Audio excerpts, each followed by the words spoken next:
नमस्कार, सवाल आपका, देख रहे हैं आप और मैं हूं आपके साथ शमशेर सिंह।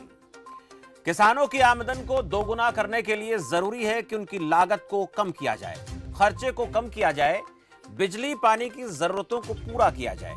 और इसी कड़ी में हरियाणा के किसान काफी लंबे समय से ट्यूबवेल कनेक्शन के लिए इंतजार कर रहे थे, लेकिन बिजली मंत्री रणजीत चौटाला ने कहा कि किसानों का इंतजार जल्द खत्म होगा।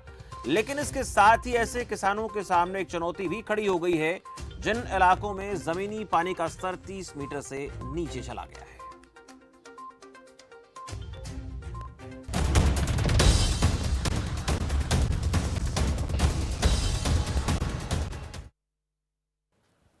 बुधवार को मीडिया से रूबरू होते हुए बिजली मंत्री रणजीत चौटाला ने कहा कि किसानों को प्रथम चरण में बाकी बचे 7,621 ट्यूबवेल कनेक्शन आगामी 15 जुलाई तक देने का लक्ष्य रखा है।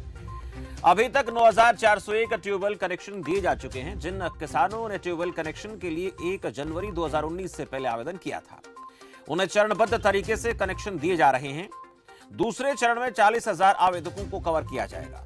उन्होंने यह भी कहा कि 100 फीट से कम भूजल स्तर वाले क्षेत्रों में किसानों को ट्यूबवेल कनेक्शन दिए जाएंगे, वहीं उससे ज्यादा गहराई वाले क्षेत्रों में ड्रिप सिस्टम लागू किया जाएगा। इसके लिए अनुसूचित जाति के किसानों को 80% तक और सामान्य श्रेणी के किसानों को 60% तक सब्सिडी दी जाएगी। यानी सब्सिडी के आधार पर उन किसानों को कनेक्शन का मौका मिलेगा जिन जगहों पर 30 मीटर से पानी जो है ज्यादा गहराई तक चला गया है। अब इस पूरे प्रकरण को लेकर कुछ सवाल बनते हैं, उन सवालों पर आज हम चर्चा करेंगे। एक एक करके वो सवाल दिखाते हैं, उसके बाद इस चर्चा में मेहमानों का परिचय आपसे कराएंगे। अब ऐसा करने से ट्यूबवेल कनेक्शन देने की प्रक्रिया में तेजी कितनी आएगी, ऐसा जो नियम बनाया गया है, ड्रिप इरिगेशन को सब्सिडी देने से कितना फायदा होगा, और कनेक्शन की भरमार डार्क जोन से कैसे निपटेगी सरकार, क्योंकि बहुत बड़ी तादाद में अगर किसानों को कनेक्शन दिए जाते हैं तो फिर उसके बाद कई सारी दिक्कतें सामने आ सकती हैं। इन तमाम सवालों को लेकर हम बात करेंगे और आपके मन में भी कोई सवाल ऐसा चल रहा है, आप पूछना चाहते हैं इस मंच के जरिए, तो आपके स्क्रीन पर जो है नंबर चल रहे हैं, इन नंबर पे आप कॉल करके अपनी बात रख सकते हैं, क्योंकि ये मसला किसानों का है।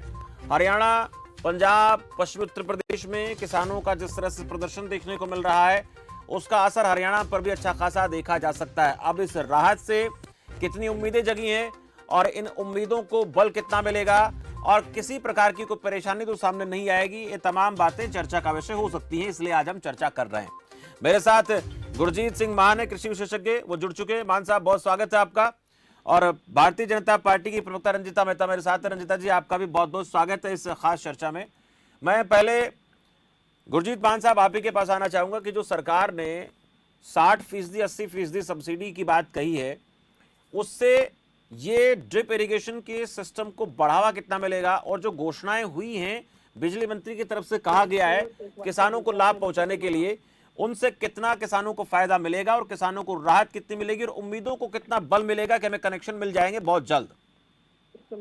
शमशेर जी, देखिए, जहाँ पे किसानों को सरलता से बिजली कनेक्शन देने की बात की है, जहाँ वाटर टेबल ज्यादा गहरा नहीं है, निश्चित रूप से वो किसानों को खुशी भी मिली होगी और उन्हें ये सुविधा भी, जैसे कि चौधरी रंजीत सिंह ने अनाउंस किया, जल्दी मिलेगी। जो भी टारगेट है, चलो उसमें कोई 1-2 हफ्तों का फर्क पड़ सकता है, लेकिन उसके साथ में जो एक राइडर आया है कि जो 100 फीट से अधिक वाटर टेबल के इलाके हैं, उनमें इस तरह के कनेक्शन जो ओपन फ्लो इरिगेशन वाले नहीं दिए जाएंगे। वहां पे केवल इसको इस प्रारूप से दिया जाएगा कि अगर कोई किसान ड्रिप इरिगेशन या माइक्रो इरिगेशन सिस्टम लगाना चाहता है तो उसे ये कनेक्शन उस स्कीम के तहत मिल सकेगा। अब इसमें जहां पहली बात का स्वागत है कि जो पेंडिंग कनेक्शन जो एरियाज 100 फीट से नीचे वाटर टेबल में आ रहे थे वो मिलेंगे, वो डेफिनेटली एक इनकरेजिंग बात है। लेकिन दूसरी ओर जहां डार्क जोन थे या जहां भी ये क्लासेस में नहीं आते, उन किसानों को भी तो उम्मीद थी कि उन्हें ट्यूबवेल के कनेक्शन देर सवेर मिलेंगे। एक तरह से उनको ये कनेक्शन से अब बिल्कुल नकार दिया गया है, ना कर दी गई है। उनको जो अल्टरनेट सुविधा दी गई है माइक्रो इरिगेशन सिस्टम, मैं इसको बता देना चाहूंगा कि 3 तरह के भारत में प्रचलित हैं। ड्रिपिंग सिस्टम, जिसको ड्रिप बोल देते हैं, स्प्रिंकलर्स और फॉगर्स। फॉगर्स तो बहुत कम है, आपने शायद नहीं देखे होंगे, मिस्ट जनरेटर्स। कहीं कहीं हैं हाईटेक नर्सरीज में। जी। दो ही तरह के प्रचलित हैं, ड्रिप इरिगेशन जो पाइप के साथ, जिसको सरल भाषा में टपका प्रणाली बोल देते हैं, जैसे अभी आप अपने विजुअल्स में दिखा रहे हैं, जी। और दूसरा स्प्रिंकलर, ओपन स्प्रिंकलर सिस्टम जो प्रेशराइज सिस्टम पे चलता है, उसके पीछे एक काफी पावरफुल मोटर उसको एक प्रेशर से पानी देती है, तब वो एक फुहारा पद्धति बोल देते हैं सरल भाषा में, वो है। अब इन दोनों सिस्टम्स को लेकर के, जहां ये सिस्टम टेक्नोलॉजिकली बहुत अच्छे हैं, लेकिन क्या ये हर एक क्रॉप के लिए सूटेबल है, तो इसका बिल्कुल सरल और स्पष्ट जवाब है कि कम से कम भारतीय किसानी के प्रक्षेप में ये हर क्रॉप के लिए सूटेबल नहीं है। स्पेशली हमारी जो सीरियल क्रॉप्स है, व्हीट एंड राइस, ये 70% ये दो क्रॉप्स हमारे सीरियल का एक बनती हैं, उनमें ये दोनों ही प्रणालियां अभी तक कारगर रूप से कामयाब नहीं है। एक तो कॉस्ट बहुत बढ़ती है, और दूसरा इनकी मेंटेनेंस और तरह तरह की रुकावटें हैं। वो एक अलग बड़ा विषय है डिस्कशन का। मुझे लगता है समय की अवधि कम होते हुए ड्रिप इरिगेशन कहाँ कामयाब है, एक तो ऑर्चर्ड्स में जो बागबानी है, और दूसरा कहीं कहीं वेजिटेबल्स में, हर वेजिटेबल में नहीं, कुछ वेजिटेबल्स में। डेफिनेटली अगर कुछ किसान वो काम कर रहे हैं, उनको एक ही सुविधा मिलेगी, लेकिन जो मेजॉरिटी ऑफ किसान आपने देखे हैं हरियाणा में, आपने तकरीबन किसी भी जिले में चले जाएं, तो ये वाली क्रॉप करते हैं, उनको इस प्रणाली से बहुत फायदा होने वाला नहीं। ये बहुत अहम बात आपने कही है कि बहुत हम देखते हैं कि कुछ दक्षिण हरियाणा का जो इलाका है, वहाँ पर सरसों की खेती होती है, वहाँ पर गेहूं की खेती होती है, और बाकी जिन जगहों पर पानी की मात्रा अच्छी खासी है, वहाँ पर धान की खेती होती है, वहाँ पर ड्रिप सिस्टम को कारगर नहीं माना जा सकता। बाकी और तमाम चीज़ों के लिए आपने बातें कही, वहाँ पर ये बहुत बेहतर हो सकती है। इस बीच मेरे साथ दो दर्शक जुड़ गए हैं। कुलवीर है यमुनानगर से। कुलवीर जी, स्वागत है आपका। नमस्कार शमशेर सिंह जी। नमस्कार जी कुलवीर जी। सर, मेरी आपसे हाथ जोड़कर प्रार्थना, आप मेरी पूरी बात सुनिए। मैंने कई बार फोन कर दिया, मेरी बात पूरी नहीं हुई, आप फोन बंद कर दें जी। बोलिए। सर, मैं हरियाणा का यमुनानगर जिले का गौसुधार से बोल रहा जी। यहाँ 4 मई को एक किसान ने रणवीर ने आत्महत्या करी थी, 8 एकड़ से तंग आएगा, और हम दर दर की ठोकरा खाते फिर रहे, कोई सुनने वाला नहीं है। आज मरी, आज तक आड़ती खुले आम घूम रहा, दम कह रहा, तरह तरह का परिवार के ऊपर हुआ, कोई सुनने वाला नहीं है, अरेस्ट नहीं है आज तक भी। 4 मई की बात है जी। कुलवीर जी, जो बात आप बता रहे हैं, मैं ब्रजेंद्र नेहरा मेरे साथ भारतीय जनता पार्टी के प्रवक्ता जुड़े थे, उनसे मेरी बात हुई थी, और उस दौरान उन्होंने कहा था कि आप मुझसे बात करें, कुछ समय उन्होंने बताया था, लेकिन आपका कॉल उनके पास नहीं आया। उनका ये कहना था जी, उन्हें व्हाट्सएप मंगाया था जी मेरे पास सारा केस के बारे में, उन्हें व्हाट्सएप खोल कर भी नहीं देखा जी। उन्हें कहा इस पूरे मामले का व्हाट्सएप कर दे मेरे पास, जो भी आपके पास है, सुसाइड नोट है, जो भी है, मैंने सब उनके पास व्हाट्सएप कर दिया था। उन्हें आज तक व्हाट्सएप खोल कर भी नहीं देखा जी। वो कह रहे, फिर उस दिन आपके साथ बात हुई, आपके पास बैठे थे विजेंद्र नेहरा जी, कहा दोबारा मेरे पास फोन नहीं कराया। फोन क्या करा, हमने देखेंगे कोई काम ही कोया। मैं इस वक्त मेरे साथ रंजीता मेहता हैं, प्रवक्ता भारतीय जनता पार्टी से हैं। ये सवाल उनसे बनता है।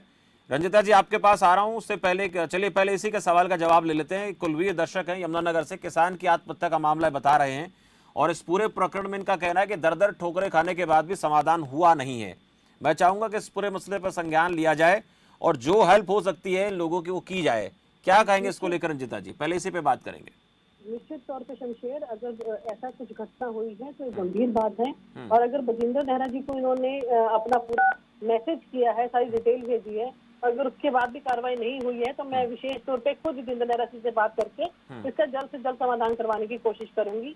और आपसे एक रिक्वेस्ट करती हूँ कि मेरे नाम के नीचे रंजीत मेहता लिखा आ रहा है, उसको ठीक कर दीजिए। रंजीत चौटाला जी हमारे मंत्री हैं, और मेरा नाम रंजीता मेहता है जी। और जहाँ तक जो ये कंप्लेंट कर रही है यमुनानगर से, निश्चित तौर पे तो वहाँ पर कृष्ण पाल गुर्जर जी हैं, उनसे भी मैं बात करूंगी, और उनका इंटरवेंस कराकर भी इस समस्या का जल्दी जल्दी जो समाधान है। थोड़ा सा मैं, क्योंकि भरोसा चाहते हैं कुलवीर जी, टाइम का थोड़ा सा अगर आप बता दें तो, कि ताकि इनको दोबारा कॉल करना पड़े इसी कार्यक्रम में, बीजेपी प्रवक्ता हमारे साथ बैठे हो तो समय मिल जाए, आप वक्त बता दें ताकि। शमशेर जी, मैं इंश्योर करूंगी कि इनको दोबारा कॉल नहीं करनी पड़ेगी, और मैं तुरंत डिबेट खत्म होते ही बजिंदर नेहरा जी से बात करके इसके ऊपर संज्ञान लेकर उनको आपको इसके ऊपर रिवर्ट करने के लिए कहूंगी। जी ठीक है कुलवीर जी, मैं चाहूंगा कि आप थोड़ा इंतजार करें। इस बीच एक दर्शक और है रणवीर रोहतक से, उनका भी सवाल ले लेते हैं। रणवीर जी, बहुत स्वागत है आपका। शमशेर जी नमस्कार। नमस्कार रणवीर जी। देखो शमशेर जी, ये ट्रिप सिस्टम वाला जो सिस्टम है, ये बहुत महंगा पड़ता है, और ये जहाँ रेतीली जमीन है वहाँ पर तो कामयाब हो जाता है, और हमारे रोहतक, सोनीपत, पानीपत वाले एरिया में ये कामयाब नहीं है। लेकिन ये शर्त पर लगा देना, ये तो एक बिजनेसमैन का काम होता है, सरकार का काम नहीं होता कि शर्त लगा दी भाई ये लगाएगा तो कनेक्शन देंगे। जी। ये अच्छी बात नहीं, ये तो एक बिजनेसमैन पार्टी है। इसका मतलब यही होगा ना कि पूंजीपतियों की पार्टी, भाई उनके बिक जाएंगे पाइप वगैरह सब, और किसानों को कनेक्शन दे देना, फिर उसके बाद उसका कनेक्शन काट दें, क्यों ये हमारे एरिया में कामयाब है नहीं। तो या तो ये कुछ एरिया के लिए किया हो कि भाई इस एरिया में कोई करेगा वो होना चाहिए। पूरे हरियाणा में जमीन एक सी नहीं है कि उस हिसाब से काम करना चाहिए जिस एरिया की जैसी जमीन है। जी ठीक है रणवीर जी, पूछते हैं रंजिता मेहता जी से। रंजिता मेहता जी, 2-3 बातें आई हैं।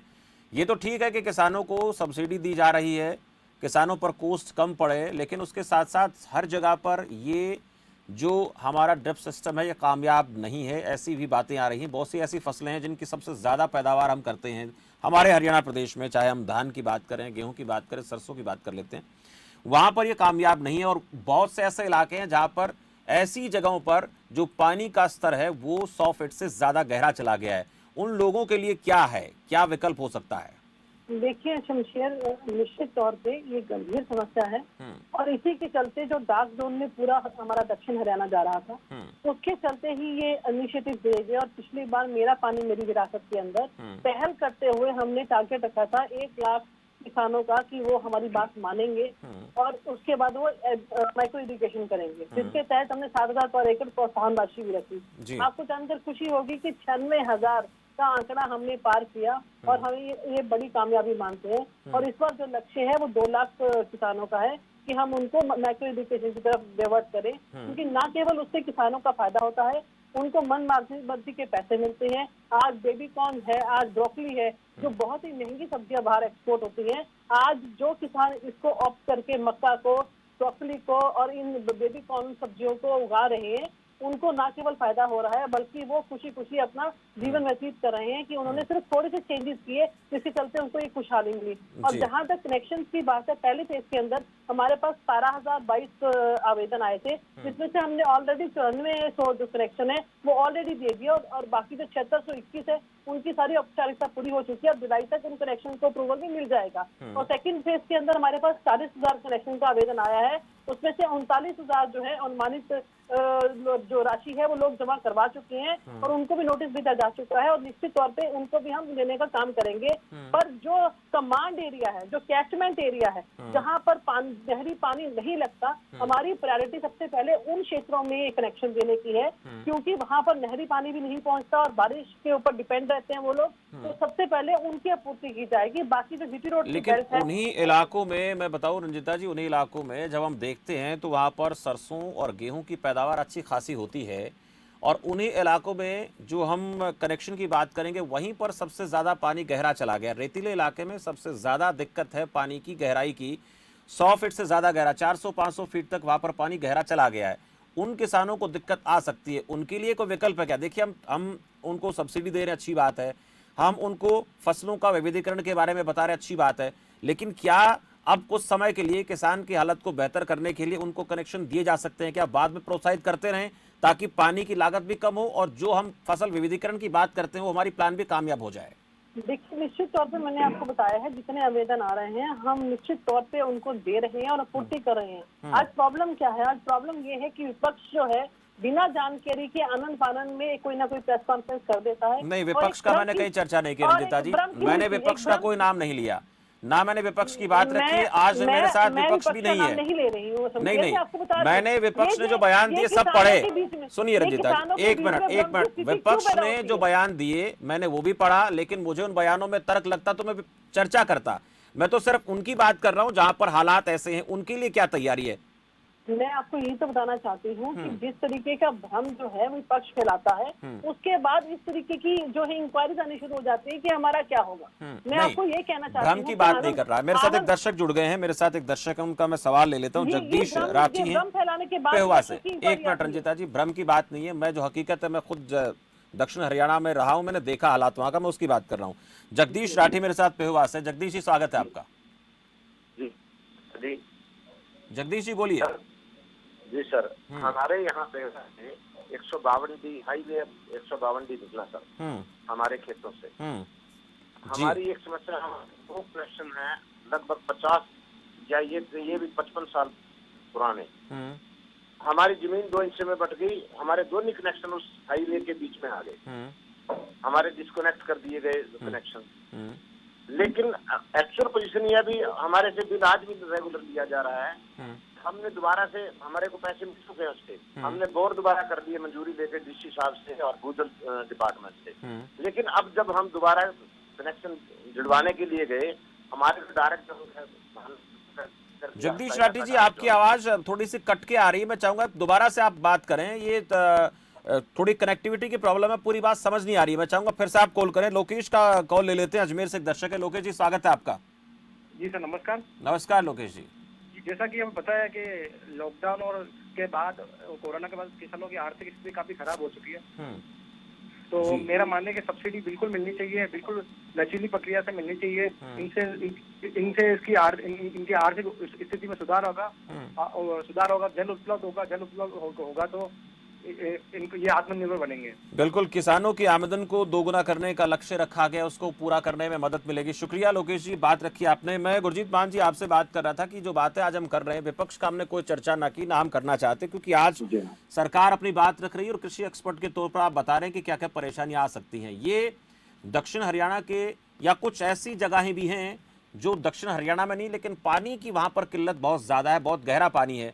अब उन लोगों के पास विकल्प नहीं है, रास्ता नहीं है। उन लोगों के लिए क्या रास्ता होना चाहिए? और डार्क जोन को भी देखिए, सरकार का भी ये लक्ष्य है, टारगेट है कि डार्क जोन जो हो गया है उसको कितना कम किया जा सकता है, ये भी जरूरी है, इसका भी ध्यान रखना है। और सारी चीजें एक साथ होना बहुत संभव नहीं है। जहां तक मेरी जानकारी है, 1970 की बात करूं तो जहां पहले 10 साढ़े 10 मीटर के आसपास पानी होता था, वह डबल हो गया है और आने वाले 50 सालों में 2 गुना 3 गुना तक हो सकता है। इसको भी बचाना सरकार का काम है।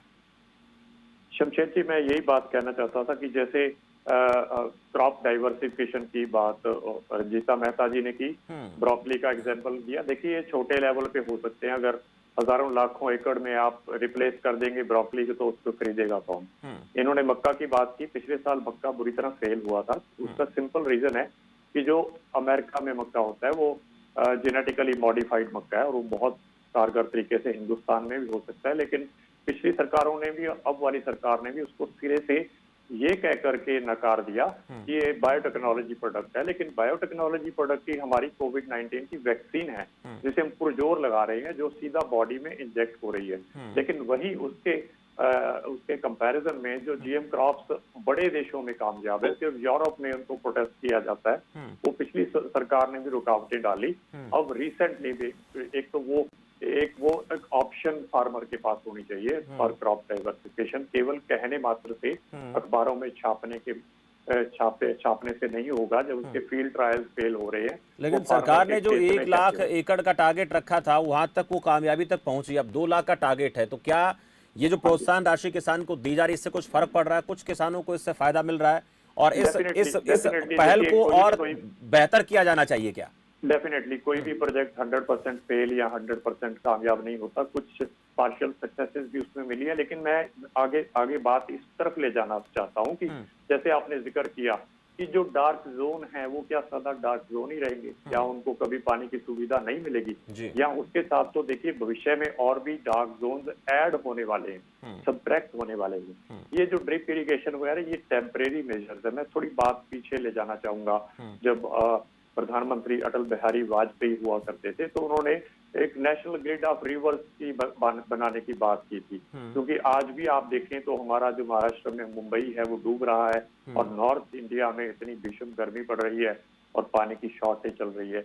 इसी कॉन्सेप्ट को लेकर उन्होंने एक विजन रखा था कि नेशनलाइजेशन ऑफ रिवर्स की जाए।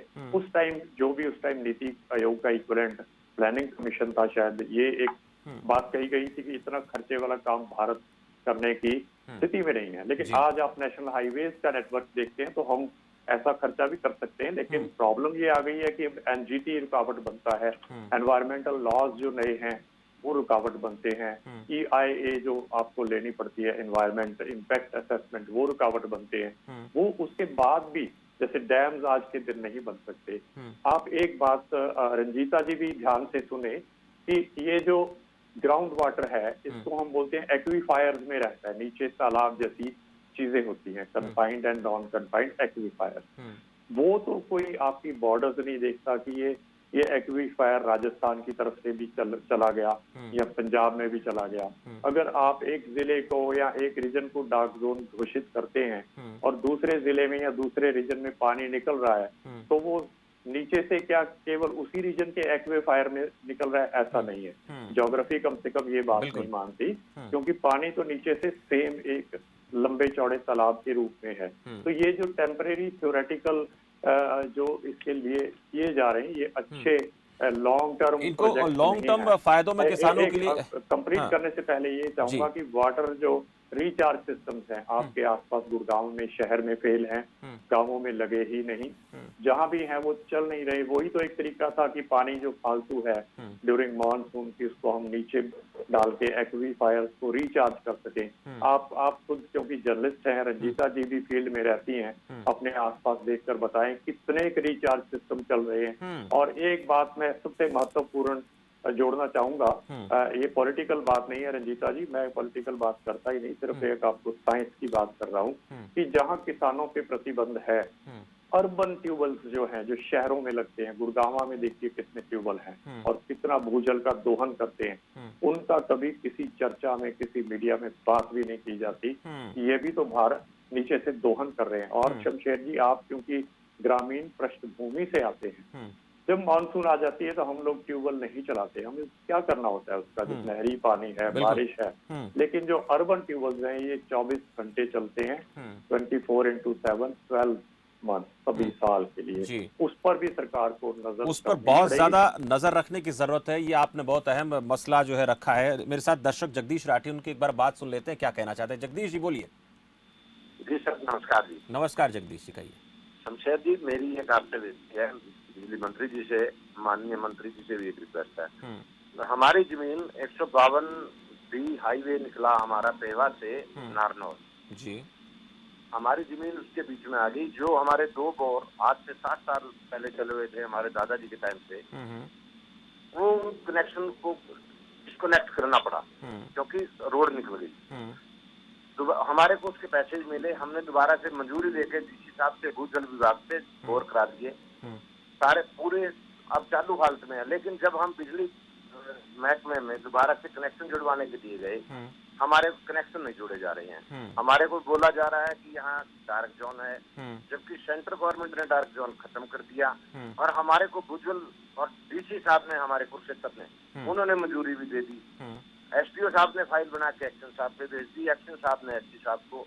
अब वो कहते हैं आपकी मंजूरी लेनी पड़ेगी। जगदीश जी, एक बात पूछूंगा आपसे, आपके इलाके में पानी कितनी गहराई पर है इस वक्त जो आपके इलाके? हाँ सर, पानी तो ऑलरेडी हमारा 60 साल पहले से कनेक्शन ऑलरेडी चले हैं मेरे। नहीं, फिर भी एक छोटा सा सवाल मेरा ये भी है, आपने जो बातें बताई वो भी, हाँ, वो लगभग 100 से ऊपर है सर, 100 फुट पे पानी है। ये बिल्कुल एक बड़ी समस्या है। ये भी रंजिता जी, एक वही बात फिर सामने आ गई है और इसमें कोई तकनीकी दिक्कत है, क्या खामी आ रही है, इसको भी दुरुस्त किया जाना जरूरी है। तो मैं चाहूंगा जगदीश राठी जी को कोई रास्ता आप बताएं, उसका सोल्यूशन भी हो। और इसके साथ साथ छोटा सा कमेंट ये भी, डार्क जोन भी आपको देखना है, किसानों के हाल को भी देखना है। चुनौती बहुत बड़ी है और लॉन्ग टर्म इसके लिए कोई योजना बननी चाहिए, जैसे कि गुरजीत मान जी बात कर रहे हैं। छोटा सा कमेंट आपका चाहूंगा रंजिता जी। देखिए, गुरजीत मान जी जो कृषि विशेषज्ञ के हमारे साथ बैठे हैं, मैं बहुत अप्रिशिएट करती हूँ, बहुत ही नॉलेजेबल चीजें हैं जो ये बता रहे हैं। और निश्चित तौर पे जिस तरीके से हरियाणा डार्क जोन की तरफ धीरे धीरे बढ़ रहा था, तो उसके अंदर थोड़ा सा जो है राहत का काम जो करने करके किया है वो बीजेपी की सरकार ने किया है। आज से पहले रही सरकारों ने ना कोई ऐसा इनिशिएटिव लिया, ना ही किसान को प्रोत्साहन किया, ना ही जिस तरीके से भवंतर भरपाई योजना में पहले 14 सब्जियां थी, आज हमने 22 फसलें उसके अंदर इंक्लूड कर दी हैं। वो इसीलिए की है कि किसान को कम से कम उसकी जो मूल्य है, जो एमएसपी है, वो उसको मिले। और उसका एमएसपी भी हमने निर्धारण करने का काम किया है। आज तक जो सब्जियां कभी शिमला मिर्च वगैरह इंक्लूड नहीं की गई थी, उन सभी सब्जियों को हमने इंक्लूड किया ताकि किसान को मूल्य, जिसके चलते आज पहली बार जो है 94% जो फसल है एमएसपी के ऊपर आज हरियाणा की सरकार खरीद रही है। आज 16,000 करोड़ से ज्यादा रुपया जो है सीधा किसानों के डायरेक्ट अकाउंट में जा रहा है। आज सूरजमुखी और सरसों की बम्पर पैदावार होने के बावजूद जो है एक एक दाना न केवल सरकार बल्कि प्राइवेट मंडियों में उनको एमएसपी से भी ज्यादा 1500 से लेकर 2000 प्रति क्विंटल उनको फायदा क्यों पहुंचाने का काम किया है वो हरियाणा की सरकार ने किया है। और निश्चित तौर से जो पानी की इम्प्रूवमेंट के लिए जो भी काम किए जाने हैं, जैसे कि अभी गुरजीत मान जी बता रहे थे, ऐसे इनिशिएटिव इनसे भी सलाह ली जाएगी और बाकी कृषि विशेषज्ञों से भी ली जाएगी कि किस तरीके से हम इस परमानेंट इसका सोल्यूशन निकाल सकते हैं। बिल्कुल, ऐसे लोगों का जो पैनल में होना, उनकी सलाह का होना और इन चर्चाओं का होना बहुत जरूरी है। छोटा सा कमेंट में जो हमारे साथ जगदीश राठी जी जुड़े हुए थे, उनकी समस्या क्या है, उनके लिए रास्ता क्या आप बता दें। वो जो पेहुआ से हमारे साथ जुड़े हुए थे, उनको किनसे मिलना है, क्या बात करनी है और आप किनसे बातचीत करेंगे, उनका भी समाधान होना जरूरी है, उनको रास्ता निश्चित तौर पे जो पहेवा से जगदीश जी भी बात कर रहे थे, इनका पर्टिकुलर केस, इनका फोन नंबर आप मेरे से शेयर कीजिएगा। मैं निश्चित तौर पे इनसे बात करकर कहाँ इनकी बात अटकी हुई है और कहाँ दिक्कत आ रही है, सरकार के माध्यम से निश्चित तौर पे उसका समाधान भी करेंगे। जगदीश राठी जी, मेरा आपसे अनुरोध है कि ठीक है रंजिता जी, रोकूंगा आपको। जगदीश जी, आपसे अनुरोध है कि आप अपना नंबर जो है, जो आया आपका कॉल, उसके एक बार दर्ज करा दें कार्यक्रम खत्म होने के तुरंत बाद, और वो नंबर रंजिता जी को प्रोवाइड करा दिया जाएगा। उसके बाद हम देखते हैं आपकी समस्या का कितना जल्द समाधान होता है। बहुत शुक्रिया रंजिता जी आपका भी, और गुरजीत मान जी आपका भी इस खास चर्चा में जुड़ने के लिए बहुत बहुत आभार। आज हम बात कर रहे थे किसानों के ट्यूबवेल कनेक्शन को लेकर जो चर्चा छिड़ी, उस चर्चा छिड़ने का जो मकसद ये है कि डार्क जोन का जो इलाका है, वहां पर जो पानी का जो स्तर है वो बहुत नीचे चला गया है, और उन जगहों पर किसानों को सब्सिडाइज के आधार पर जो है, जो टपका हमारी प्रणाली है, टपका सिस्टम है, ड्रिप सिस्टम, उसके आधार पर कनेक्शन देने की बात सरकार ने कही है। लेकिन ये बात भी चर्चा में निकलकर सामने आई कि वहां पर हर जगह पर ये विधि जो है कामयाब नहीं हो सकती। गेहूं की फसल वो लोग लगाएंगे, वो सरसों की फसल अगर वो लोग लगाते हैं, तो वहां पर ये जो परिस्थितियां हैं वो बाधा बन जाती हैं, और ये महंगी भी पड़ती है। हालांकि इसको लेकर सब्सिडी देने की बात सरकार करती है, पर उसके बाद भी सरकार का ये मानना है कि हमारी कोशिश ये है कि जिन जगहों पर इस प्रकार की फसलों को ज्यादा लोग पैदा करते हैं, वहां पर फसल विविधीकरण का कार्यक्रम आगे चलाया जाए। और इस बार 2 लाख एकड़ का टारगेट रखा है, पिछली बार 1 लाख का था, जिसमें से 96,000 एकड़ में लोगों ने जो है फसल अलग से बोई है, और उसका फायदा भी किसानों को सरकार की तरफ से डायरेक्ट पेमेंट देकर के दिया गया है। लेकिन इसके बाद भी चुनौतियां बहुत ज्यादा हैं। पानी की जो समस्या है वो कोई 1 दशक की या 1 साल की, 10 साल की, 20 साल की नहीं है। ये लॉन्ग टर्म की जो समस्या है, इसको दूर करने के लिए सरकारों को ऐसे प्रोग्राम बनाने पड़ेंगे, अच्छे कृषि विशेषज्ञों की सलाह लेनी पड़ेगी, तब जाकर के डार्क जोन भी खत्म होंगे, किसानों को भी भावांतर भरपाई मिलेगी, किसानों को फसल का सही दाम मिलेगा। और जो शहरों में हम बोरवेल देखते हैं, जगह जगह हर घर में लगे हैं, उनको लेकर भी सरकारों को गंभीरता से काम करना पड़ेगा, क्योंकि जमीन के पानी को निकालने में सबसे ज्यादा भूमिका इनकी भी होती है, क्योंकि यहां पर 24 घंटे रोजाना बोरवेल चलते हैं। किसान तो खेत में, हो सकता है बारिश हो जाए तो खेतीबाड़ी के लिए कुछ समय के लिए अपना ट्यूबवेल ना भी चलाए। तो चुनौतियां बहुत ज्यादा हैं। चुनौतियों को खत्म करने की पहल करने की बात सरकार करती है ना, सरकार उसका कुछ रिजल्ट देखने को मिल भी रहा है, लेकिन और ज्यादा बेहतरी पर इसमें काम करने की जरूरत अभी भी नजर आती है। फिलहाल इस खास चर्चा में मेरे साथ इतना ही। आप देखते रहिए खबर फास्ट। नमस्कार।